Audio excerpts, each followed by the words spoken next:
నమస్తే. భారతదేశ వ్యాప్తంగా జరుగుతున్న చర్చ నియోజకవర్గాల పునర్విభజనకు సంబంధించింది. ఇది కొందరు అంగీకారం అందరికీ ఉన్నది. ఆ అంగీకారంలో కొన్ని అనుమానాలు కూడా ఉన్నాయి. ఆ అనుమానాల ద్వారా అంటే ఉత్తరాది ఆధిపత్యం అనేది ఒకటి, మళ్ళీ ఒకసారి అవకాశాలు కింది కులాల వారికి వచ్చినప్పటికీ పైవారి ఆశీస్సులు ఉండాల్సిందేనా అనే ఒక చర్చ, ఇట్లా 2-3 రకాల చర్చలు దీని చుట్టూ ఉన్నాయి. ఈ మొత్తం అంశాన్ని ఎట్లా అర్థం చేసుకోవాలి? భారత ప్రజాస్వామ్యం ప్రపంచంలోనే చాలా పెద్దది, విస్తృతమైనది. ఇన్ని కోట్ల మంది ఓటు హక్కు వినియోగించుకున్న అత్యంత అరుదైన సందర్భం కూడా మన దేశానిదే, చరిత్ర కూడా మన దేశానిదే. ఒక చారిత్రాత్మక ఘట్టం ఆవిష్కృతం కాబోతున్న ఈ సందర్భంలో వీటిలో ఉన్న అందరి అనుమానాలు ఏమిటి, భయాలు ఏమిటి, అపోహలుంటే అవి ఏమిటి, వీటికి సంబంధించిన విషయాలు మాట్లాడదాం. మన దగ్గర బీజేపీ నాయకులు, మంచి చదువరి పరిశోధకులు ప్రకాష్ రెడ్డి గారు మన దగ్గర ఉన్నారు. వారితో మాట్లాడదాం. సార్ నమస్కారం. నమస్తే అండి.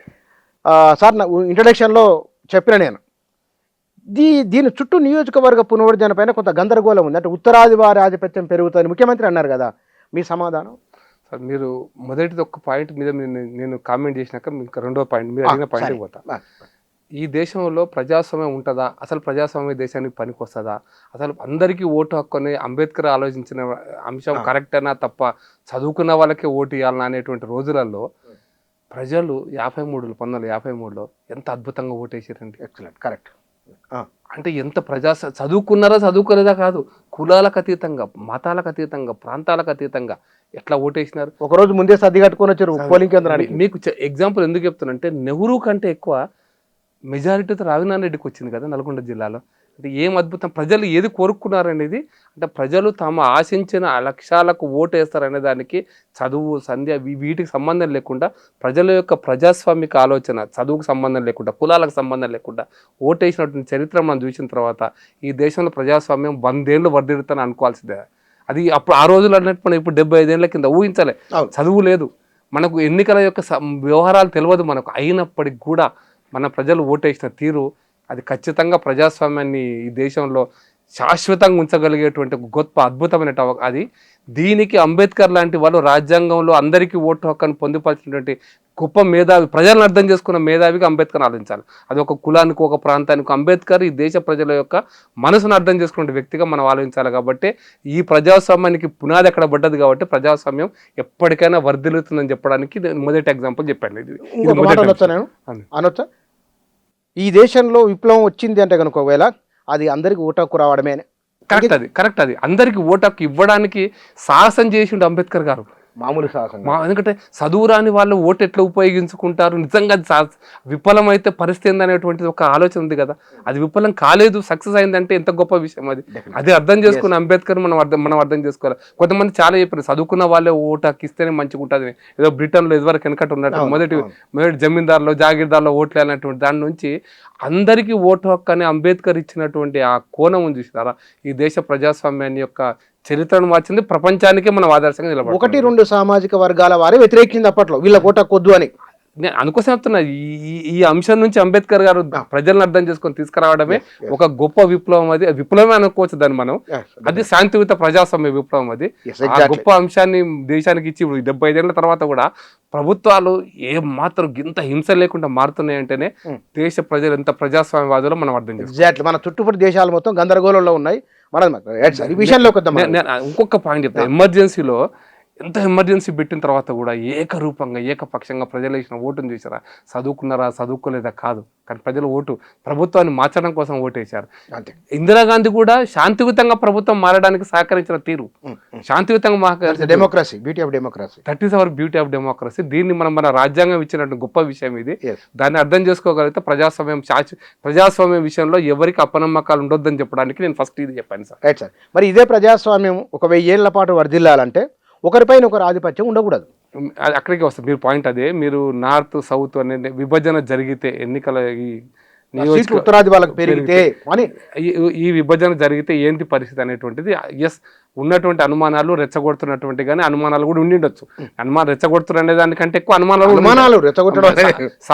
నాయకులు రెచ్చగొడతారు కానీ సామాన్య ప్రజలు కూడా అనుమానాలు ఉంటాయి. మీ ద్వారా నేను చెప్పాలనుకున్నా బుచ్చన్న గారు, ఇప్పుడు ఈ దేశంలో 542 సీట్లు ఉన్నాయి. అంటే 67 తర్వాతే సీట్ల సంఖ్య 60 దశకంలో మార్చేది తప్ప 71లో ఇందిరాగాంధీ గారు కూడా సీట్ల సంఖ్యను మార్చలే. అటల్ బిహారీ వాజ్పేయి గారి కాలంలో కూడా సీట్ల సంఖ్యను మార్చకుండా రాజ్యాంగాన్ని మార్పు జరిగింది. దేశంలో 543 సీట్లలో 130 సీట్లే దక్షిణ భారతదేశంలో ఉన్నాయి. అంటే మహారాష్ట్ర గోవా పక్కన పెడితే అండమాన్తో కలుపుకుంటే 132 సీట్లు ఉన్నాయి.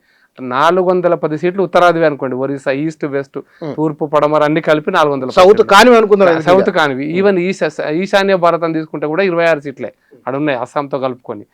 అయినప్పటికీ కూడా మీరన్న పాయింట్ ఏంటంటే ఉత్తరప్రదేశ్ డామినేట్ చేస్తుంది. కరెక్ట్, చేస్తుంది ఇప్పుడు కూడా.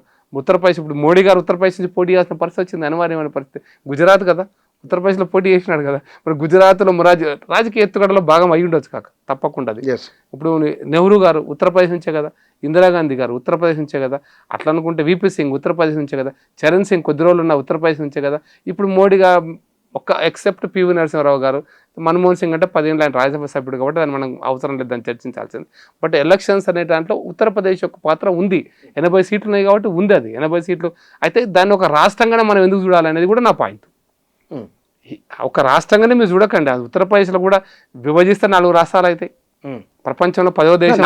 ఉత్తరాదిలో ఉంటుంది కదా, అందుకోసం ఉత్తరాది అనేది మధ్యప్రదేశ్ ఉత్తరాదే, రాజస్థాన్ ఉత్తరాదే, హర్యానా ఉత్తరాదే, బీహార్ ఉత్తరాది, ఇవన్నీ ఉత్తరాదిలో ఈరోజు ఎక్కువ సీట్లు ఉన్నాయి. సహజమైనటువంటి ఉత్తరాది అనేటువంటి ఉంది.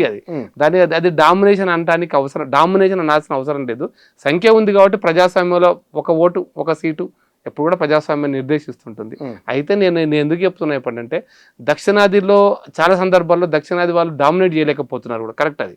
ఇప్పుడు మీకు ఉదాహరణకు రాజీవ్ గాంధీ ఎలక్షన్ జరిగినప్పుడు దక్షిణాదిలో రాజీవ్ గాంధీకి వ్యతిరేకంగా వచ్చినాయి ఓట్లు. 36 సీట్లు ఎన్టీ రామారావు ఇక్కడ గెలిచినాడు. తమిళనాడులో డిఎంకి గెలిచింది. 403 సీట్లు ఎట్లా వచ్చాయి రాజీవ్ గాంధీకి? అంత నార్త్ ఉత్తరాదిని గెలిచారు, 413 సీట్లు వస్తాయి. ఇంతెందుకు జనతా పార్టీ కూడా మీకు బెస్ట్ ఎగ్జాంపుల్. తెలంగాణ, ఆంధ్రప్రదేశ్, అప్పుడు ఉమ్మడి ఆంధ్రప్రదేశ్ 41 సీట్లు కాంగ్రెస్ పార్టీ గెలిచింది. 41 సీట్లు అవుట్ ఆఫ్ 42. ఒక నీలం సంజయ్ రెడ్డి గారు ఒక్కరు వదిలిపెడితే 41 సీట్లు కాంగ్రెస్ పార్టీ గెలిచింది ఇందిరాగాంధీ నాయకత్వంలో. కర్ణాటకలో మెజారిటీ సీట్లు గెలిచింది. తమిళనాడులో డిఎంకే ఆఫ్కోర్స్ గెలిచింది. కేరళలో లెఫ్టే కదా. ఇంత జరిగితే కూడా మరి ఉత్తరాది జనతా పార్టీ మొరార్జీ దేశాయ్ ప్రభుత్వం వచ్చింది కదా. అయితే ఇది సహజంగా ఉంది. అయితే దీన్ని మనం ఉత్తరాది దక్షిణాది అని చెప్పక్కర్లేకుండానే రాష్ట్రాల వారీగా దీన్ని తీసుకొని సహజమైనటువంటి ఈశాన్య భారతం కూడా అటువంటి ఫీలింగ్ ఈశాన్య భారతం ఉంటుంది. అస్సాం ఎలినేట్ అవుతుంది అనుకుంటారు, మణిపూర్ ఇంకో రకంగా ఆలోచిస్తారు. ఈ యొక్క వేర్పాటు ఆలోచన నుంచి మనం రెచ్చగొట్టొద్దు అనేది నా అభిప్రాయం. మీకు కొద్ది గొప్ప ఈ అభిప్రాయం ఉంది. ఇప్పుడు మీకు ఉత్తరప్రదేశ్ వాళ్ళు కాకుండా ప్రధానమంత్రి అవుతారా అనేటువంటి చర్చ కూడా చాలా రోజులు నడిచింది. అందుకోసం ఉన్నది ఇప్పుడు కూడా ఉంది అది. ఉత్తరప్రదేశ్ పంజాబ్ వాళ్ళు ప్రధానమంత్రి కాగలుగుతారా? గుజరాత్లో ప్రధానమంత్రి మొరార్జీ దేశాయ్ అయితే పడగొట్టారు కదా. ఇది ఉంది. బట్ స్టిల్ మనం ఆలోచించాల్సిందంటే ఈ దేశం ఉత్తరాది దక్షిణాది అనే ఫీలింగ్ రాకుండా అయితే హిందీ హార్ట్లాండ్లో ఉన్నటువంటి ఒక బ్యూటీ, హిందీ హార్ట్లాండ్లో సమస్య కూడా ఉంది. హిందీ హార్ట్లాండ్ అంటే ఎక్కువ మందికి హిందీ వచ్చు. 60-70 కోట్ల మందికి, భారతదేశం 140 కోట్లలో దగ్గర 80 కోట్ల మందికి హిందీ వచ్చు. ఎందుకంటే ఆల్మోస్ట్ ఒక దేశం అది. ఇది ఉత్తరప్రదేశ్ అనేది. బీహార్ ఒక ఇంచుమించుగా ప్రపంచంలో 12-13 ఇంగ్లాండ్ పాపులేషన్, ఆంధ్రప్రదేశ్ ఉంటుంది ఇంగ్లాండ్ పాపులేషన్. ఉత్తరప్రదేశ్ ప్రపంచంలో 10వ దేశం. ప్రపంచంలోనే 192 దేశాల్లో ప్రపంచంలో 10వ దేశం. సహజంగా దానికి ఉండేటువంటి సహజమైనటువంటి అంశం ఉంది. అయితే ఇది దాని యొక్క పర్యవసానం అది మన మీద పడదని చెప్పడానికి ప్రజాస్వామ్యం ఇంతకుముందు చెప్పింది చూసారు, అంబేద్కర్ గారు ఆలోచించిన ప్రజాస్వామ్యము ఖచ్చితంగా మనల్ని రక్షిస్తుంది. ఎందుకంటే ఇక్కడ ఒక ఓటు ఇక్కడ ప్రభావితం చేయగలిగితే ఇది కూడా ప్రభావితం అవుతుంది. ఇక్కడ మనం కొన్ని అనుమానాలు ఏమొస్తున్నాయి సార్ అంటే 1965 తర్వాత నుంచి 90ల వరకు ఆనాడు కాంగ్రెస్, దేశవ్యాప్తంగా కాంగ్రెస్ రాజ్యాంగాన్ని ఉల్లంఘిస్తున్నారని, రాజ్యాంగం 356 అధికరణం అనవసరంగా ప్రయోగిస్తున్నారని, ప్రజాస్వామ్యమే అని ఒక క్వశ్చన్లు వచ్చినాయి. ఈవేళ కాంగ్రెసు కుంచుకుపోయి ఐసీయూలోకి వెళ్ళిపోయింది. భారతీయ జనతా పార్టీ ఆనాడు కాంగ్రెసు షూలో కాళ్ళు పెట్టి నడుస్తున్నది, ఇవాళ అదే విమర్శను ఎదుర్కొంటున్నది అని ఒక ఆర్గ్యుమెంట్ ఉన్నది. ఈ సందర్భంలో నియోజకవర్గాల పునర్విభజన జరిగితే కనుక మొత్తం దేశవ్యాప్తంగా బీజేపీ ఉంది. లోక్సభలో బీజేపీ అంటే నిర్ణయం వచ్చినప్పుడు రాష్ట్రాల్లోనూ వారి బలమే ఉంటుంది, కేంద్రంలో వారి బలమే ఉంటే కనుక ఇక్కడ నష్టం జరుగుతుందో ఏమో కదా, మన వాయిస్ ఉండదేమో, గ్యాలరీలో కూర్చొని చప్పట్లు కొట్టాల్సి వస్తుందా అని ఒక అనుమానం. నేను బుచ్చన్న గారు నేను క్లారిటీగా చెప్తాను ఒకటి, ఈ అనుమానాల నుంచి మనం దూరం పోదాం కొంచెం. ఎందుకంటే ప్రజాస్వామ్యంలో ఈ అనుమానం ప్రజలకు ఉండడం సహజం. ఉత్తరాది దక్షిణాది కొత్తది కాదు, ఎప్పటి నుంచి ఉన్నదే. మనం రెచ్చగొట్టకూడదు అని కూడా నా అభిప్రాయం. రెచ్చగొట్టకూడదు కూడా, ఇది కూడా నా అభిప్రాయం. ఎందుకంటే మీకు వేల సంవత్సరాల చరిత్రలో మనం రామేశ్వరాన్ని చూస్తున్నాం, అక్కడ ఉన్నటువంటి బద్రీనాథ్ కేదార్నాథ్ చూస్తున్నాం, అమర్నాథ్ గుహల శివలింగం కూడా చూస్తున్నాం. ఇది మన బాండేజ్. ఎక్స్ట్రీమ్ దక్షిణాదిలో పద్మనాభ స్వామి దేవాలయాన్ని చూస్తున్నాము, వైష్ణవ దేవాలయాన్ని జమ్మూలో కూడా చూస్తున్నాం, కట్టలో కూడా చూస్తున్నాం. ఇది మన బాండేజ్. ఇది కల్చరల్ బాండేజ్. ఇది నెహ్రూ గారు ఎన్ని ఆర్గ్యుమెంట్ ఉన్నా కల్చరల్ బాండేజ్ ఉంది. ఈ కల్చరల్ బాండేజ్ మన పొలిటికల్ కూడా మనం ఉంచుతుంది, కలిసి ఉంచుతుంది. ఓకే. అయితే అప్పుడప్పుడు మీరు అన్నట్టుగా కొన్నిసార్లు నేను జరిగిన పొలిటికల్ లైఫ్లో తెలిసి చేస్తామా తెలియక చేస్తామా కొన్నిసార్లు వస్తుంది బుచ్చన్న గారు. ఉదాహరణకి 67లో కామరాజ్ నాడర్, నిజలింగప్ప లాంటి మేధావులు, చాలా గొప్ప మేధావులు, వాళ్ళను కాంగ్రెస్ పార్టీ ఇందిరాగాంధీ భరించడంటే వాళ్ళ పోటీ తట్టుకోవాలి. సీనియర్ నాయకులు, ఇందిరాగాంధీ ప్రధానమంత్రి కావాలి, ఎత్తుగడలో భాగంగా వాళ్ళ రాజకీయాల్లో తొక్కేసింది. దాని పర్యవసానమే తమిళనాడులో ప్రాంతీయ పార్టీలు వచ్చినాయి. అంతకుముందు కామరాజ్ నాడర్ వారి చీఫ్ మినిస్టర్ ఆఫ్ తమిళనాడు, గొప్ప నాయకుడు, ఏఐసిసి ప్రెసిడెంట్గా పనిచేసిన నిజలింగప్ప లాంటి వాళ్ళు. ఈ తప్పులు మనం చాలా సందర్భాల్లో పొలిటికల్గా చేయకూడదు. మనం అందరినీ దగ్గర తీసుకునే ప్రయత్నం చేయాలి. తమిళ నాయుడుకు కూడా మనం అవకాశం ఇవ్వాలి. ఇప్పుడు భారత ఉపరాష్ట్రపతికి ఇచ్చినాం కదా, గతంలో కూడా చేసినారు. గతంలో చాలా సందర్భాల్లో వివిగిరి అయినాడు, జాకిర్ హుస్సేన్, మన బసప్ప దాసప్ప, బీడి జెట్టి భారత ఉపరాష్ట్రపతి అయ్యిండు, గోపాలకృష్ణ అయ్యిండు, సర్వేపల్లి రాధాకృష్ణ భారత రాష్ట్రపతి అయ్యిండు. ఈ అనేక సందర్భాలలో మనం తీసుకుంటున్నాం. అయితే ఇంకా కూడా కొంత అలినేషన్, కొంత దూరంగా ఉన్నామనేటువంటి ఫీలింగ్ ఉండడం సహజము. దీన్ని వాళ్ళ బాధ్యత కూడా, ఒక దేశాన్ని ఒకటి ఉంచాలనుకుంటే వాళ్ళ బాధ్యత కూడా ఇక్కడ వాళ్ళకి సరైనటువంటి న్యాయం చేయడం కూడా. అయితే ఇది వాళ్ళకి గనక దేశం ఒకటి ఉంచాలనే అభిప్రాయం కలిగితే ఖచ్చితంగా ఉంచుతారు. అయితే ఇది నేనేమంటుంటే, ఇది ఏదో మనం చర్చ ద్వారానో ఒక రాత్రి జరిగేటువంటిది కాదు, మనసులను కూడా దోచుకోవాలి. అది చాలా ప్రధానమైనది. అది తమిళులు కూడా ఇడ్లీ సాంబార్ ఏ మద్రాసి వెనకటి ఉండేది కదా. మీరు ఇండిపెండెన్స్ అప్పుడు మన సౌత్ ఇండియా ఈవెన్ తెలుగు వాళ్ళకి కూడా మద్రాసి యాక్ అనేది, ఇడ్లీ దోశ వాళ్ళ అనేది. ఈ రోజు ఇడ్లీ దోశ ఎక్కడ ఉంది? జమ్మూలో కూడా ఉంది ఇడ్లీ దోశ. ఈ రోజు హర్యానా పోతే ఇడ్లీ దోశ దొరుకుతుంది, ఇక్కడ గల్లీ దొరుకుతుంది. ఇది ఒక సాంస్కృతికమైనటువంటి ఎక్స్చేంజ్ జరుగుతుంది. ఇది రాబోయే రోజుల్లో ఇప్పుడు నేను ఎగ్జాంపుల్స్ అవసరం లేదు, కానీ ఇప్పుడు కాదు, వేల ఏళ్ళ నుంచి కూడా ఈ యొక్క మార్పు జరుగుతుంది. ఎప్పటికప్పుడు ఎప్పుడైనా ప్రాంతీయవాదాలు కొంచెం అటు ఇటుగా ఉన్నా కూడా కలుపుకపోయడానికి ప్రయత్నాలు జరిగినాయి. అట్లా ప్రజలు నాయకత్వం పక్కన పెట్టండి, ఒక నాయకుడు ఇద్దరు నాయకుడు ఏమంటుండండి, ఇది మనకు కాదు. తమిళ ప్రజలు, తెలుగు ప్రజలు, మలయాళీ ప్రజలు, మిగతా ప్రజలు భారతీయత అనేటువంటి ఫీల్ కావాలి. వాళ్ళు ఫీల్ అయ్యే ప్రయత్నం అందరూ చేయాలి. అందరూ చేయాలి. అయితే మీరు అన్నట్టుగా ఒకవేళ అధిక ప్రభుత్వానికి కూడా అంతే పద్ధతి ఉంటుంది. అధికారంలో ఎవరు ఉన్నా, ఇప్పుడు ఏదో బీజేపీ ఉంది కాబట్టి మీరు అడుగుతున్నారు బీజేపీని ప్రశ్న. బీజేపీ ప్రభుత్వం లేకున్నా ఈ బాధ్యత అందరిది, ఇదే ఉండాలి కూడా, అంతే, వేరే మార్పు లేదు. అయితే బీజేపీగా ఇప్పుడు మీరు అన్నట్టుగా ఈ అనుమానాలు ఉన్నాయి అంటే, ఎస్, నరేంద్ర మోడీ గారి నాయకత్వం ఈరోజు బీజేపీ కావచ్చు, రేపొద్దున నరేంద్ర మోడీ గారు లేనప్పుడు మనం ఈ కాలఖండంలో మనం చిన్నోళ్ళం పుచ్చాను. ఒక 30 ఏళ్ళు 40 ఏళ్ళు మనం ప్రభావితం చేస్తాం. ఇంకో 100 ఏళ్ల తర్వాత భారతదేశాన్ని మనం ఊహించుకొని కనుక మనం ఆలోచిస్తే ఈ అభిప్రాయాల భేదాలను తిరగొచ్చడం కోసం అందరం ప్రయత్నం చేయాలి. ఇప్పుడు 40 ఏళ్ళ గురించి 30 ఏళ్ళ మన కాలఖండం 30 ఏళ్ళు మనం క్రియాశీలంగా పనిచేస్తున్నాం.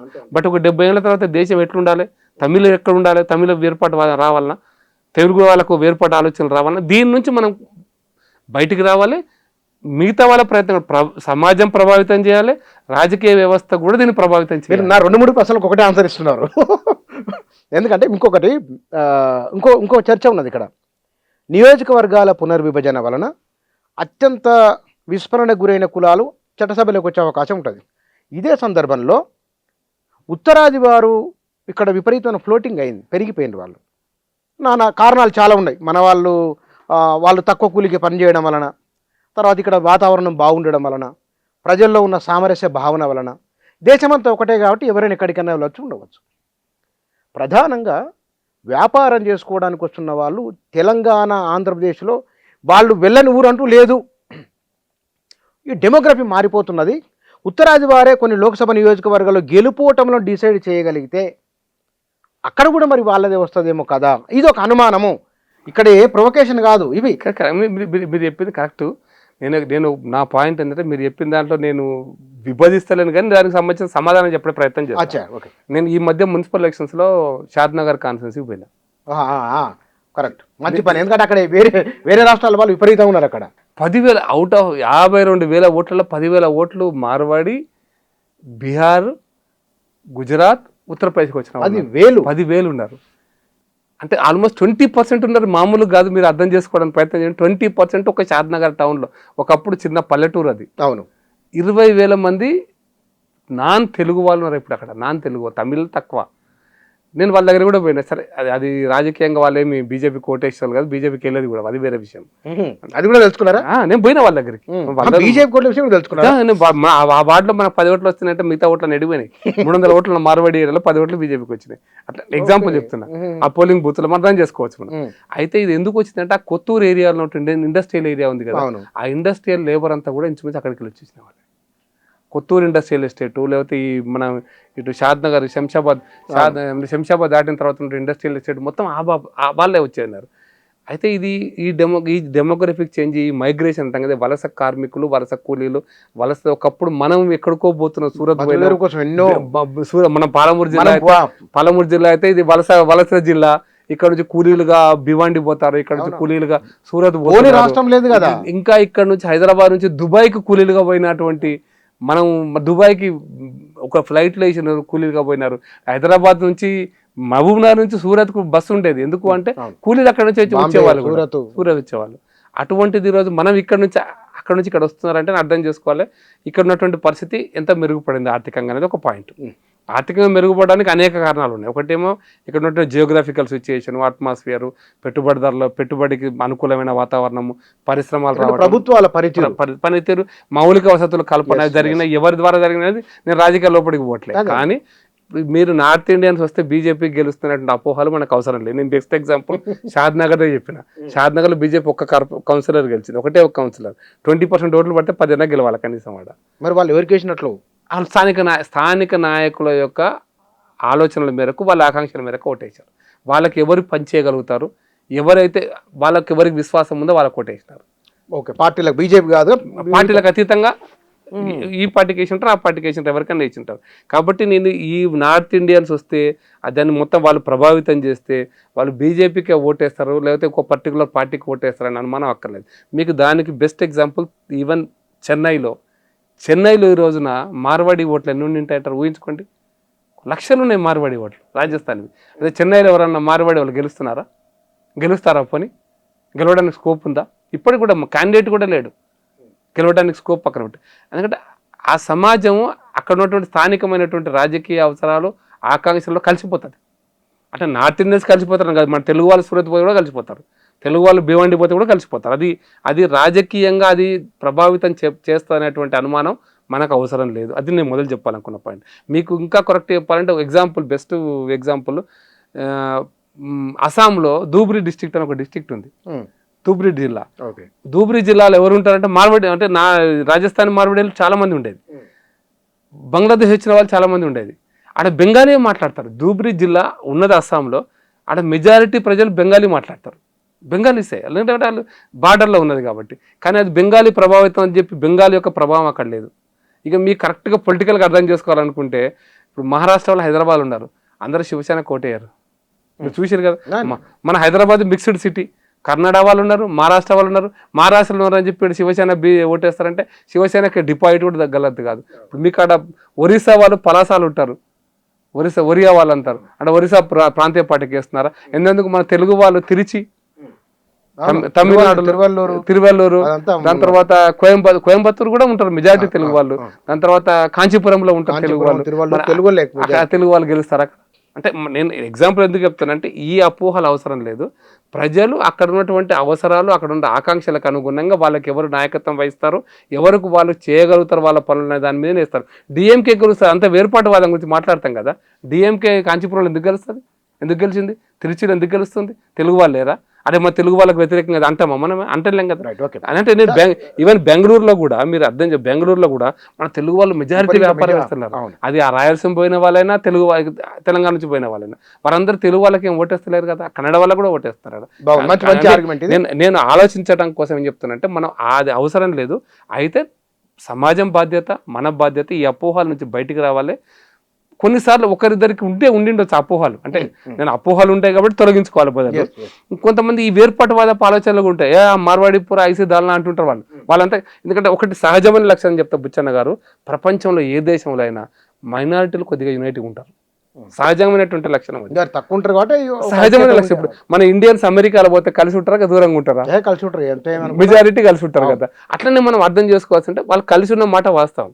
అయితే మెజారిటీ అమెరికాలో ఉంటే మాత్రం అందరూ కట్టకట్టి ట్రంప్కి వేయరు, ఒక రిపబ్లికన్స్ గారు అందరు కట్టకట్టుకుని డెమోక్రాట్స్ గారు, ఎవరి ఆలోచన వాళ్ళకి ఉంటుంది. అందుకోసమని మనం ఆ కోణంలో చూసినప్పుడు మనం అమెరికాకు పోయిన మన తెలుగు వాళ్ళు 2% దాకా ఉంటారు మన ఓటర్, తక్కువేం కాదు.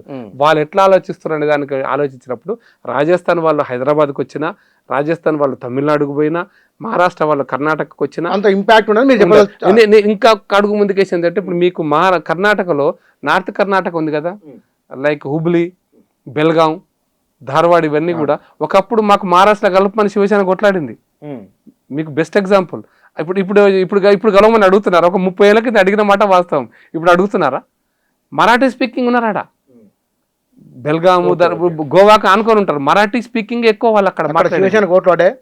ఇప్పుడు పడతలేదు, శివసేన లేదు కదా మా అప్పుడెప్పుడు పోరాటం చేసింది, ఏం పడలేదు, తర్వాత ఆగిపోయారు వాళ్ళు కూడా. అంటే సమాజంలో మార్పు కూడా వస్తుంది, అర్థం చేసుకోవడానికి ఎగ్జాంపుల్ ఇక్కడ ఈ మార్పు వస్తుంది. కాబట్టి ఈ మార్పుకు అనుగుణంగా ఎవ్వరు కూడా భాష ఆధారంగానో లేదా ప్రాంత ఆధారంగానో ఓటేస్తలేరు. స్థానిక అవసరాలు, స్థానిక ప్రజల ఆకాంక్షలు మీరు అనేది. సార్ ఇక్కడ నియోజకవర్గాల పునర్విభజన కొత్త కాదు, ఎందుకు ఈ సందర్భంలో ఇన్ని గందరగోళం, ఇంత ఆందోళన వ్యక్తం అవుతున్నది? అవసరం లేదని చెప్తున్నా. ఒకటి మీరు ఇంతకుముందు కూడా చెప్పిన, నార్త్ 410 బీజేపీ చర్య ఇప్పుడు కాంగ్రెస్ ఉన్నప్పుడు జరిగింది, ఇప్పుడు ఎందుకు అది ఇక్కడ పాయింట్, ఎందుకు వస్తున్నాయి ఇవన్నీ? మీ కరెక్ట్. బీజేపీ ఏమైందంటే ఇది north India party, south India లేదనేటువంటి ఒక ఇంప్రెషన్ ఉన్నది, మాట వాస్తవం. అది దాంట్లో రెండో ఆలోచన అంటే దీన్ని నేను ఈరోజు తుడిచేస్తే పోయేది కాదు, అది మనసులో ఆకట్టుకుంటేనే మారేది. నేను బీజేపీ లేదు, ఓన్లీ సౌత్ ఇండియాలో మేము చాలా ఉన్నామని ఎంత ఆర్గ్యుమెంట్ చెప్పినా, ఆర్గ్యుమెంట్కు నేను చేసే పనులను బట్టి ఉంటాయి కానీ ఆర్గ్యుమెంట్ వల్ల ప్రజలు కన్విన్స్ కాదు. నేను చేసే పనుల వల్ల కన్విన్స్ కావాల్సిందే. ఆచరణ ముఖ్యం, దాన్ని బట్టే వస్తుంటుంది. అయితే మీరు అన్నట్టుగా బీజేపీ అనగానే నార్త్ ఇండియా పార్టీ కాబట్టి బీజేపీ చేస్తుంది నార్త్ ఇండియాకు లాభం, సౌత్ ఇండియాకు నష్టం చేస్తాయని అపోహలు సృష్టించే వాళ్ళు ఉన్నారు, కొంతమంది అపోహ పడేవాళ్ళు కూడా ఉన్నారు, అపోహ పడేవాళ్ళు ఉన్నారు. వాళ్ళకి కొన్నిసార్లు కాలం సమాధానం చెప్తారు, కొన్నిటికి కాలం సమాధానం చెప్పాలి. బట్ నేను మీ ద్వారా చాలా స్పష్టంగా చెప్పదలుచుకుందంటే, ఇప్పుడు 410 సీట్లు ఉన్నప్పుడు నార్త్ ఇండియా డామినేట్ చేసిందా, సౌత్ ఇండియా డామినేట్ చేసిందా? అక్కడ 410 ఉన్నాయి, మనకు 130 ఉన్నాయి. ఇప్పుడు ఎవరు డామినేట్ చేస్తున్నారు? ఈరోజు రేపు పెరిగితే ప్రపోర్షనేట్గా పెరుగుతాయి సీట్లు. 50% అన్నారు, 50% పెరిగినట్టు 50% ఆటోమేటిక్గా ఉత్తరప్రదేశ్లో 50% పెరుగుతాయి, తెలంగాణలో పెరుగుతాయి, తమిళనాడు పెరుగుతాయి, గోవాలో పెరుగుతాయి, ఎక్కడైనా 50% పెరుగుతాయి. పెరిగినప్పుడు ఆ సీట్లు సరే మహిళల కోసమే కేటాయించాలనుకుందాం, మహిళలైనా ఆ ప్రాంతం వాళ్ళే పోటీ చేస్తారు కదా. కాబట్టి వీళ్ళు ప్రపోర్షనేట్గా పెరిగినప్పటికీ కూడా నార్త్ సౌత్ వల్ల ఏదో బాగా అయిపోతుంది, డివిజన్ పెరుగుతుంది అనేటువంటి అపోహ అవసరం లేదు. ఏదో ఒక రోజున కరెక్ట్ మీరు ఇప్పటి వరకు కూడా జరుగుతున్న వాస్తవ పరిస్థితి అదే. ఇప్పుడు అస్సాం నుంచి ఎవరన్నా కాగలుగుతారంటే లేదు, కానీ దేశంలో ప్రయత్నం జరుగుతుంది. అన్ని రాష్ట్రాల నుంచి మంత్రులు ఉండడానికి, ముఖ్యమంత్రులు ఉండడానికి, మంత్రివర్గంలో చేయడానికి. అయితే కొన్నిసార్లు మీరు కామరాజ్ నాయుడు ఎగ్జాంపుల్ చెప్పిన, కొన్నిసార్లు ఇది కూడా ఉంటుంది. మీరు అన్న 356 ఆర్టికల్ మీరు రెఫర్ చేశారు అక్కడ మీ ప్రోమోలోనే. మొదటిసారిగా ఇందిరాగాంధీ నంబూదిరిపాద ప్రభుత్వం ఉపయోగించింది కదా కేరళలో. నార్త్ ఇండియన్ డామినేషన్ కేరళ మీద పడుతుంది అనేటువంటి ఆ భయాన్ని కూడా సృష్టించినాం కదా మనమే. చెప్పింది అదే, ఆనాడు కాంగ్రెస్ అయితే వాళ్ళ బీజేపీ అనే చర్చ కూడా ఉన్నది అంటున్నా. అయితే మీకు అందుకోసం తొలగించడం అంటే మన ఆచరణతో తొలగించగలం. ఆచరణ ముఖ్యం. ఇప్పుడు మోడీ గారు వచ్చిన తర్వాత మీకు వేషాలు వేస్తారంటారు, వేషాలు వేసి ఉండొచ్చు కాక, వేషాలు వేస్తాడా, వేషాలు వేయాలంటే సమాజాన్ని అర్థం చేసుకోవడం. గాంధీజీ గోచి ఎందుకు పెట్టినాడు అంటే, గాంధీజీ గోచి పెట్టడం అంటే ఆనందం కాదు, స్వతంత్ర పోరాటంలో సాధారణ ప్రజలను కూడా, అంటే గోచి పెట్టుకునేటువంటి సాధారణ ప్రజలు కూడా ఇన్వాల్వ్ కాకుంటే, వాళ్ళ యొక్క భాగస్వామ్యం లేకుంటే స్వతంత్ర పోరాటం, అహింసాయుత స్వతంత్ర పోరాటం రాదనేది గాంధీజీ నమ్మిండు. అందుకోసమని అక్కడ బీహార్ పోయినప్పుడే చంపారణ్లోనే ఆయన ప్యాంట్ తిప్పుకొని గోచి పెట్టినాడు. అట్లాగే మనం దక్షిణాదికి పోయినప్పుడు దక్షిణాది భాష, దక్షిణాది వేషం, దక్షిణాది భోజనం, దక్షిణాది ఆలోచనలు అవి కూడా ప్రధానమంత్రిగా ఆలోచన ఉంటాయి. అందుకోసం చైనా వాళ్ళు వచ్చినప్పుడు లుంగి కట్టుకొని తమిళనాడులో అయితే విమర్శలు వచ్చినాయి, విమర్శలు ఎవరు చేసినా రాజకీయాల జోలికి పోతలేదు, కానీ అది ప్రదర్శించాలి మనం. తమిళనాడులో ఇప్పుడు మీకు బెస్ట్ ఎగ్జాంపుల్ సింగోల్ పెట్టినారు కదా పార్లమెంట్లో. సింగోలు రాచరిక వ్యవస్థకు ప్రధాన నిదర్శనమా, రాచరిక వ్యవస్థకు అదొక గుర్తుగా పెట్టారా, ఎందుకు పెట్టిరని ఎందుకు పెట్టారు అనేది ఒక పాయింట్ ఉంటుంది. అది ఎప్పుడో తమిళ కాలంలో శ్రీరాజగోపాలాచారి గారి కాలంలో పెట్టింటారు, అప్పుడు స్వతంత్రం వచ్చినప్పుడు నెహ్రూ గారి కాలంలో పెట్టినారు కదా. బట్ ఇప్పుడు కూడా సింగోలు పెట్టడానికి అది ఫ్యూడల్ రాచరిక అనే ఆలోచన పక్కన పెట్టేస్తే, అది ఉండడం అనేది తమిళల యొక్క దండం ఉంది కదా అక్కడ అనే ఒక ఫీలింగ్ రావాలి కదా అక్కడ. తమిళ ప్రజల యొక్క ప్రైడ్ సింగోల్ అంటే అది తమిళ ఆధిపత్యానికి నిదర్శనం, అదొక ఉన్నది, అది అక్కడ ఉంది కదా ఇప్పుడు. అది ఈ రకంగా మన చర్యలు అనేటువంటి ఒక్కొక్కటే కావచ్చు కాక ప్రతి చర్య కూడా మనల్ని సమాజాన్ని ఏకంగా ఉంచడం కోసం ప్రయత్నం జరుగుతుంది కూడా. మన వెనకట కూడా రామేశ్వరం పోవాలి, ఇప్పుడు మనం రామేశ్వరం పోవాలని కోరుకుంటాం. ఇప్పుడు మన తెలుగు వాళ్ళు అయితే కాంచీపురం, ఈ మధ్యలో ఇంకో చాలా టెంపుల్స్ కాడ పోతూనే ఉన్నారు కదా. అమ్మవారు కాంచి కామాక్షి అమ్మవారి దగ్గరికి వెళ్తారు, పోతారు. అంటే ఇక్కడ భారతీయ జనతా పార్టీ ఒకప్పుడు ఆ పార్టీ మీద ముద్ర ఏమిటి, 1-2 కులాల ఆధిపత్యం ఉంటుంది. కాంగ్రెస్ కూడా అదే. కాంగ్రెస్లో కూడా రెడ్ల ఆధిపత్యం ఉన్న పార్టీగానే పేరు ఉన్నది.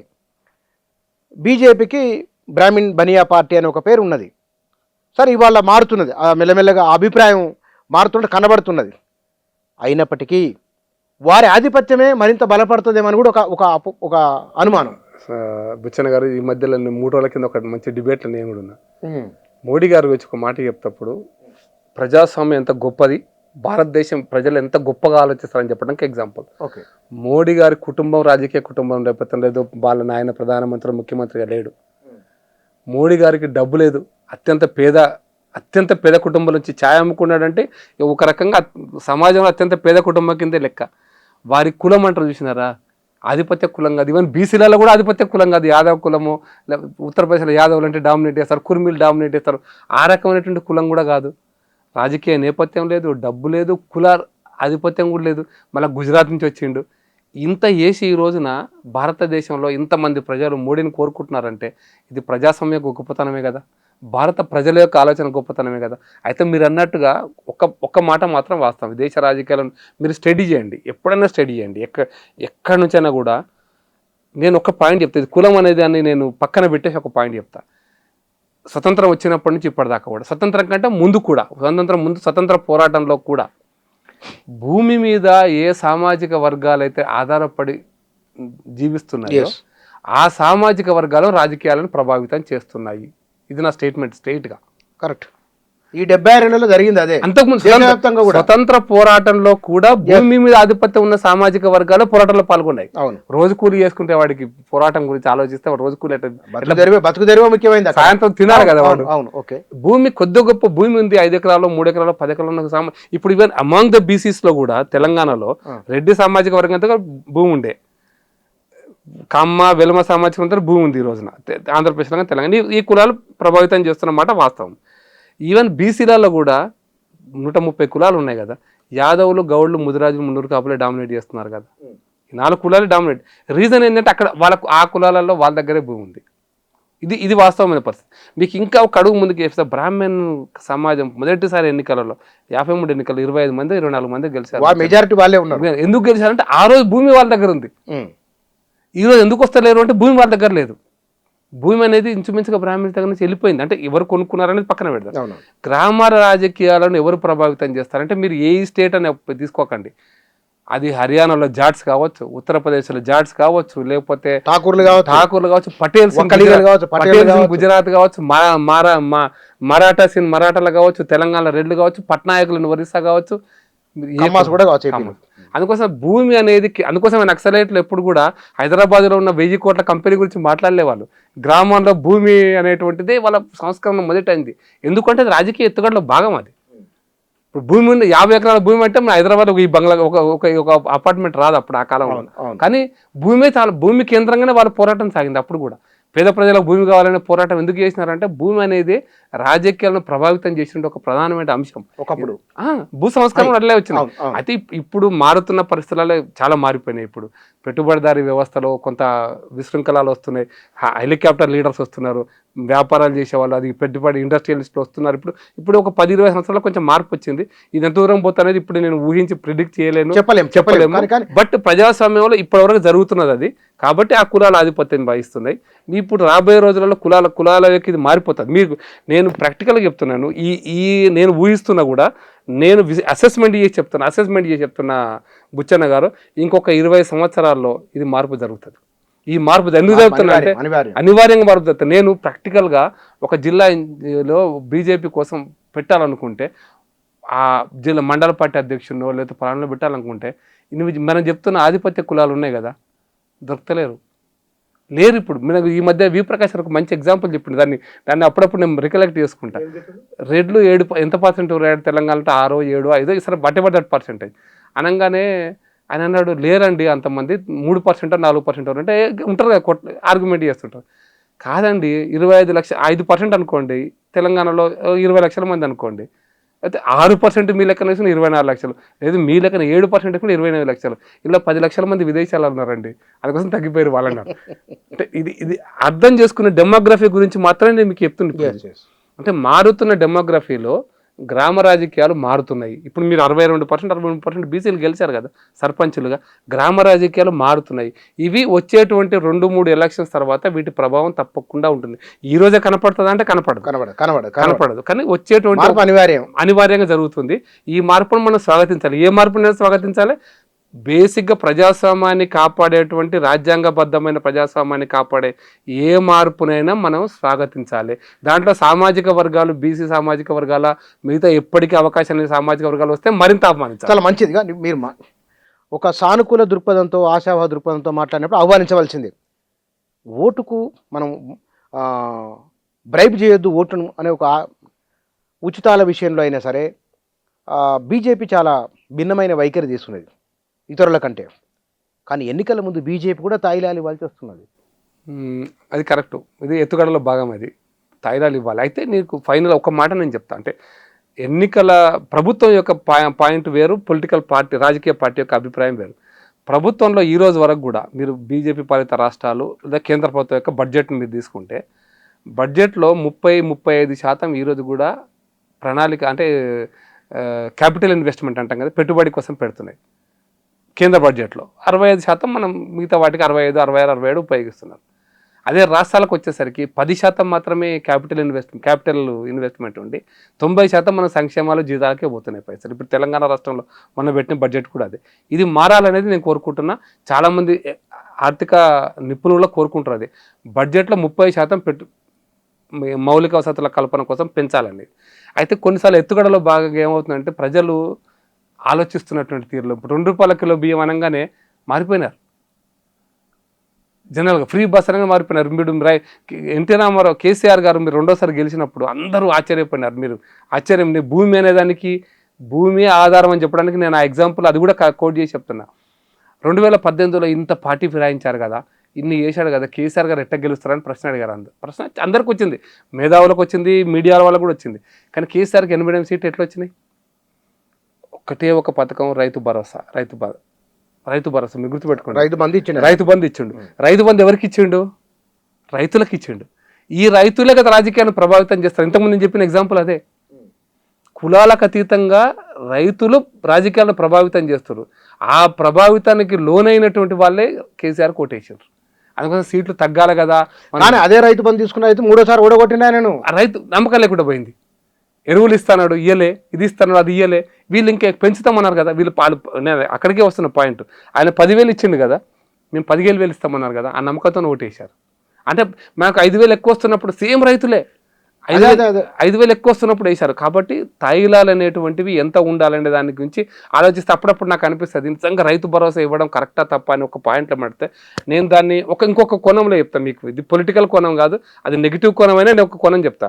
ఒక ఎకరానికి 40 బస్తాలు ఒడ్లు పండుతున్నాయి అనుకోండి, 28 బస్తాల మీరు ఇప్పుడు 500 రూపాయలు వాళ్ళు బోనస్ ఇస్తున్నారు కదా, 28 క్వింటాలు పండుతాయి అనుకోండి యావరేజ్గా. 28 × 500 ఎంత అవుతున్నాయండి ఇప్పుడు బిచ్చన్న గారు? 14,000 రూపాయలు. 28 క్వింటాలు అంటే 500 సన్నవడ్లకు ఇస్తున్నామన్నారు కదా, 14,000 రూపాయలు. మీరు అప్పుడు కౌలు రైతు అనేది కాదు, ఎవరైనా పండించిన రైతుకు అప్పుడు లాభం జరుగుతుండే. కానీ రాజకీయ ఎత్తుగడలో మీరు చెప్పిన నేను ఇంతకుముందు చెప్పిన కోణం చూసారా, భూమి ఆధారంగా గ్రామ రాజకీయాలు నడుస్తున్నాయి దానికి కేసీఆర్ గారు ఒక తెలివిగా చాలా చాలా పొలిటికల్ మ్యాచ్ స్ట్రాటజీ తోటి వేసినటువంటి ఒక రైతు బంధు అనేటువంటిది ఆయన రాజకీయాలను మార్చేసింది ఆయనకు. నేను అందుకోసం పండించిన పంటకు కౌలు రైతు కంటే ఏం కౌలు రైతే అన్నాడు. ఎందుకన్నాడంటే ఆ కోణం వచ్చినటువంటిదే. దీనికి ఇంకో మాట చెప్పాను నేను. తెలంగాణలో భూ సంబంధాల మార్పులు వచ్చినాయి. ఈ భూ సంబంధాలు వచ్చిన మార్పులు 10 లక్షల మంది అమెరికా పోయిన అన్నారు కదా, వాళ్ళు ఇక్కడ భూమి అమ్ముకోవడము, వాళ్ళ కుటుంబాల్లో చిన్న చిన్నవి కావడము, కౌలుకోవడమే సంథింగ్ జరిగింది. దగ్గర దగ్గర 30 లక్షల మంది రైతులు చిన్నకారు రైతులే ఉన్నారు. 50 లక్షలు ఉన్నారు. వాళ్లకు డబ్బులు ఇవ్వడం అనేది వాళ్ళ ఆత్మగౌరవాన్ని పెంచింది. రైతు బంధు ఆత్మగౌరవాన్ని పెంచింది. ఆ టైంకు డబ్బులు లేని వాళ్ళు వెళ్ళి మనీ లెండర్ల దగ్గర అడుక్కునేవాళ్ళు. అయ్యా ఒక 5,000 10,000 మాకు ఏముంటుంది, వానకాలం మీద పండే పంట, యూరియాను డిఏపీ ఏదో కావాలి, ఆయనకు పోయి విత్తనాలు అడుక్కోవాలి. అడుక్కునే పరిస్థితి లేదు. నీకు రైతు బంధు వస్తుంది, బ్యాంకుల అమౌంట్ వస్తుంది, తీసేసుకో. ఆత్మగౌరవాన్ని పెంచింది రైతు బంధు. రెండు జరిగిందేమో కానీ ఇది కూడా ఉంది అంటున్నా. ఆత్మగౌరవం ఇచ్చడం కాదు, వానికి 6,000 రూపాయలు క్యాష్ రావడం అనేది ఎకరానికి చాలా ఇంపార్టెంట్ అది ఆ కాలానికి. అయితే రెండో పాయింట్ నేను చెప్పేందంటే, మీరు 30 లక్షలు 50 లక్షల మంది ఈ రోజున ఉన్న రైతులు 5 ఎకరాల కంటే తక్కువ, 2 హెక్టార్ల కంటే తక్కువ ఉన్న వాళ్ళే. చాలా మంది ఉన్నారు. 25 ఎకరాల కంటే ఎక్కువ ఉన్న వాళ్ళు 50 ఎకరాల తక్కువ ఉన్నారు. అది 3,000 మొత్తం తెలంగాణలో 50 ఎకరాల కంటే ఎక్కువ. ఒక ఇండివిజువల్ హౌస్ హోల్డింగ్ అంటే ఒక కుటుంబానికి 50 ఎకరాలు పైన ఉన్న వాళ్ళు 3,000 కుటుంబాలు కూడా లేవు ఇప్పుడు, కరెక్ట్ చెప్పాలంటే పట్టాదారులు. అయితే నేనేమంటే ఊరి రాజకీయాలను ప్రభావితం చేసిన కదా, ఎవరైతే తీసుకున్నారో వాళ్ళు మిగతా ఓటర్లను ప్రభావితం చేశారు. నియోజకవర్గాల పునర్విభజన, ఈ భూ సంబంధాలు ఇవి విస్మరణకు గురైన వారికి సభలోకి అడుగుపెట్టే అవకాశం తప్పకుండా వస్తుందండి, తప్పకుండా వస్తుంది. ఎందుకంటే ఒకటి దీంట్లో ఇప్పుడు చట్టసభలలో రాజ్యాంగం ఇప్పటివరకు పొందుపరిచినటువంటి అభిప్రాయం ఏంటంటే, రాజ్యాంగంలో ఉన్నటువంటి అభిప్రాయం ఈ రోజు వరకు మీకు క్లియర్గా ఉన్నటువంటిది ఏంటంటే, ఎస్సీ ఎస్టీలకు రాజ్యాంగం కల్పించినటువంటి హక్కు, అది రిజర్వేషన్స్ ఉన్నాయి. ఈ మహిళా రిజర్వేషన్స్లో కూడా ఎస్సీ ఎస్టీ రిజర్వేషన్స్ ఉన్నాయి. దాంట్లో భిన్న అభిప్రాయం ఎక్కడ అది కంటిన్యూ అవుతాయి. ఇప్పుడు మహిళలకు రిజర్వేషన్లు ఇచ్చినా ఆ దాంట్లో ఎస్సీ ఎస్టీ కొట్ట తప్పనిసరిగా ఉంటుంది కూడా. ఇప్పుడు అది ప్రభుత్వం, కేంద్ర ప్రభుత్వం కూడా అది ఇంచుమించుగా క్లియర్ ఇచ్చింది, ఇండికేషన్స్. అది కొంచెం సూచనప్రాయంగా చెప్పినా అది ఉంటుంది. అది బీసీ రిజర్వేషన్స్ మహిళలకు ఇవ్వాలనేది చట్టసభలో బీసీ రిజర్వేషన్లకు లేదు. ఈ రోజున పంచాయతీ ఎన్నికలలో ఉంది, వస్తుంది. నేను అందుకో చెప్పాను, ఈ పంచాయతీ ఎన్నికలలో వస్తున్న మార్పులు ఒక 20 సంవత్సరాల లోపల శాసనసభకు కూడా మార్పులు వస్తాయి. ఒక 15-20 సంవత్సరాలు టైం పడుతుంది. ఈరోజు ఎందుకు రాలేదంటే, నేను చెప్పాను కదా, గ్రామ రాజకీయాల ప్రభావితం మండలాలు పడుతుంది, మండలాల నుంచి అసెంబ్లీలోకి వస్తారు. స్లోగా ఈ రాజకీయాల ప్రభావం ఉంటుంది. అయితే దీంట్లో ప్రజలు ఆలోచించాల్సిందంటే, డబ్బు పేరు మీదనో, మళ్ళీ చెప్తున్నా, ఈ రోజు వరకు మీరు ఒక మాట వాస్తవం బుచ్చన్న గారు గుర్తుపెట్టుకోవాలి, బీసీ వర్గాలలో ఇంకా 80% మంది వెనుకబడి ఉన్నారు. 80% పైన ఒక 20% మంది మాత్రమే ఈరోజు కొంత ఆర్థికంగా సామాజికంగా ముందుకు వచ్చి ఉన్నారు. వేరే నేను చెప్తున్నటువంటి అప్పర్ కాస్ట్ అని చెప్పుకుంటా, అప్పర్ కాస్ట్ అంటామా, ఏవైతే సామాజికంగా ముందున్నటువంటి కులాలు, ఆ కులాలు 80% మంచిగా ఉన్నారు, 20% పేదలు ఉన్నారు. ఈ తేడా కనపడుతుంది. అయితే 20% కోసం ప్లానింగ్లు ఉండవు. 20% ప్రజలు ఇంకా పేదవాళ్ళు ఉన్నారు కాబట్టి వాళ్ళ కోసం ప్లానింగ్లు చేయడం అనేది పెద్ద ఇష్యూ కాదు. 80% మంది ప్రజల కోసం ప్లాన్ చేయాలి. ఇది సహజ. బీసీ వర్గాలు, ఈవెన్ ఎస్సీ వర్గాలు ఈ రోజు వరకు కూడా చాలా పేదవాళ్ళు ఉన్నారు. అంటే శాతం లెక్క పెడితే అందులో ధనవంతులు లేరంటే ఉన్నారు, 20% ఉన్నారు, తక్కువ పర్సెంటేజ్ ఉన్నారు. కాబట్టి ప్రభుత్వంగా మనం ప్లాన్ ఏం చేస్తాం, 80% ప్రజల కోసం ఆలోచిస్తాము, 20% ప్రజల గురించి ఆలోచిస్తాము. అయితే కొన్ని ఆ రిజర్వేషన్స్ యొక్క పొలాలు కూడా అందరికీ ఎట్లా అందాలనే దాంట్లో మనం కొంత సంస్కరణలు తేవాలే, వస్తాయి సమయానుకూలంగా, కాలానుగుణంగా వస్తాయి. అవి వాటిని గురించి ఆలోచిస్తాను. సుప్రీంకోర్టు జడ్జిమెంట్ కూడా ఈ మధ్యలో కోట్ చేస్తారు. మేము ఆశ్చర్యపోతారు బుచ్చన్న గారు, మేము ఈరోజు మనం మాట్లాడుకుంటున్నాం సుప్రీంకోర్టు జడ్జిమెంట్, కానీ మేము ఆర్థిక అంశాలే ఒక రిజర్వేషన్స్కు ప్రత్యేక అంటే ఒక కొలమానంగా ఉంటాయా అంటే, మేము 85లో నేను ఏబీపీలో ఉన్నప్పుడు ఒక తీర్మానం చేసినాం. ఆర్థిక అంశాల ఆధారంగా కాదు, ఒక రిజర్వేషన్ ఉపయోగించుకొని ఒక వ్యక్తి ట్యాక్స్ పేయర్ అయినా, ఒక కుటుంబం గెజిటెడ్ ఆఫీసర్ అయినా, ఆ కుటుంబాలే క్రీమీ లేయర్ కన్సిడర్ చేయాలని. నీకు డబ్బు ఎంత ఉందనగా సామాజికంగా నీ విలువ ఎప్పుడు పెరుగుతుంది, ఒక గెజిటెడ్ ఆఫీసర్ అయితే, ఒక ట్యాక్స్ పేయర్ అయితే దానికి ఒక కులమానం అని.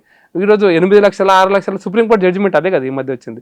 బీసీ రిజర్వేషన్లో క్రీమీ లేయర్ కరెక్టా కాదనే దాని మీద జడ్జిమెంట్ వచ్చింది. దాని మీద కొంత అభిప్రాయం చెప్పి దానికోసం సామాజికంగా వీళ్ళు ఇంకా ముందుకు రావాలని కోరుకోవాలి, ఇంకా ముందుకు వస్తారు. అయితే సమయం పడుతుంది, దీనికి సమయం పడుతుంది. ఎక్కువ సమయం పట్టిందని నిరాశ నిస్పృహ ఉండిండొచ్చు. అరే 75 ఏళ్ళు స్వతంత్రం వచ్చినాక కూడా ఇంకా రాలేదా అంటారు. అయితే దీన్ని మన భారతదేశంలో సంస్కరణలు, ఈ మార్పులు రిఫార్మ్స్ టైప్ ఉంటాయి కానీ విప్లవాత్మకంగా ఉండవు. కాబట్టి విప్లవం లాగా మార్పు జరగదు. అన్ని వర్గాల ప్రజలు ఆలోచిస్తున్నారు, అన్ని వర్గాల ప్రజలు కలిసి ఆలోచించాలి, అన్ని వర్గాల ప్రజల ఆకాంక్షలు ముందుకు పోవాలి. దేశం ఎప్పుడు ముందుకు పోతుందంటే అన్ని వర్గాలు ముందుకు పోయినప్పుడే పోతుంది. ఒక కులము కొంత వర్గము ఒక 3% 5% రిచ్ అయిపోయి మిగతా పూర్ అయిపోతే ఆ సమాజం ముందుకు పోదు, ఆ సమాజం ఎప్పుడూ బాగుపడలే కూడా. కాబట్టి అందరినీ తీసుకుపోయేటువంటి అభిప్రాయం రావాలి, అది వస్తుందని మాత్రం నేను ఆశిస్తున్నా. టైం పడుతుంది కొంచెం. థ్యాంక్ యూ అండి. నియోజకవర్గాల పునర్విభజనకు సంబంధించి అక్కడక్కడ సోషల్ మీడియాలో వ్యక్తమవుతున్న అభిప్రాయాలు, విపక్ష పార్టీల నుంచి వస్తున్న ప్రశ్నలు, ప్రజల్లో కూడా కొన్ని అనుమానాలు సహజంగానే ఉంటాయి. ఏదైనా ఒక నిర్ణయం వచ్చినప్పుడు దీన్ని కొన్ని అనుకూల వ్యతిరేక అంశాలు సహజంగానే చర్చలు ఉంటాయి. ఈ అన్ని అంశాలకు సంబంధించి వాళ్ళ పార్టీ కోణం ఏం ఆలోచన చేస్తున్నది, మొత్తం విశాల భారతదేశాన్ని మనం దృష్టిలో పెట్టుకొని చూసినప్పుడు ఈ అనుమానాలను, అపోహలను, కొన్ని గందరగోళాలు ఉంటే కనుక వాటిని ఇట్లా పరిష్కారం చూపించే అవకాశాలు ఉన్నాయి. వాటికి గతంలో కొన్ని సమాధానాలు ఉన్నాయి. భవిష్యత్తు మరింత బాగుండాలంటే విశాల దృక్పథంతో ఉండాలని వారు చెప్తున్నమాట. Thank you.